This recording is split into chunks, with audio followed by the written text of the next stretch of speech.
My name is Naeem Biviji.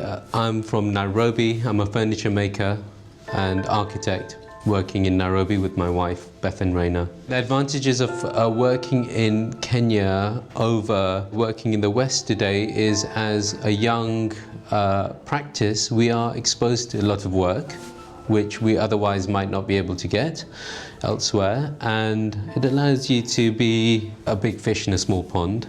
And that's been amazing. And it's also it's a challenging place to be and work, and that's really forced us to redefine a way of working that we might not have done elsewhere.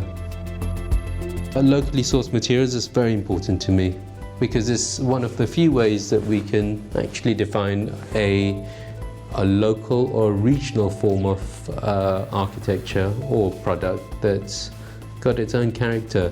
Bathrooms, kitchens, they all look the same today. All the magazines look the same, all the furniture looks the same, and everything's made in China. And you know, when we buy imported stuff that comes often to Africa, actually we're buying the seconds or the thirds that don't make the European market. And so we have to come up with our own terms and our own products using what we have.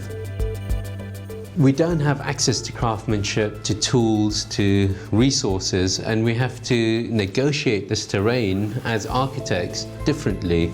So we make jigs and templates that allow us to take architectural drawings and give them to contractors, unskilled people, and allow a certain fit. There's no point us just drawing and drawing and drawing and shouting at people saying, this is not what I drew and it's not made like I want it drawn. We have to come up with a different technique of negotiating with people. And it's also for us, in a system which you can't change, we have to change. And there's a tolerance from our side that allows that to accommodate other people's work. Does imperfection add character and beauty? We're learning that it does. We were fighting imperfection for a long time, because we come from a background of machining perfectly. Everything is perfectly made, and that expectation that it should be, but learning that there's another dimension that complements our work and could be accommodated differently. How did the Cathedral project come about? For us, it's, I guess, an unusual project for such a small business to be involved with a big project like this, but they wanted someone who could design something and prototype it.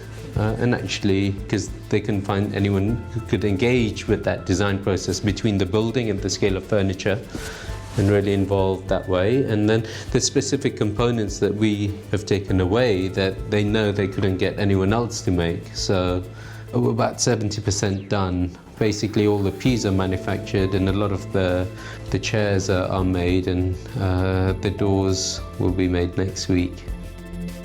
The biggest lessons we have learned working on this project, I think, are you can't work in isolation, and you have to work out a way to engage with other people, and you have to take what you have and what's available and work with it.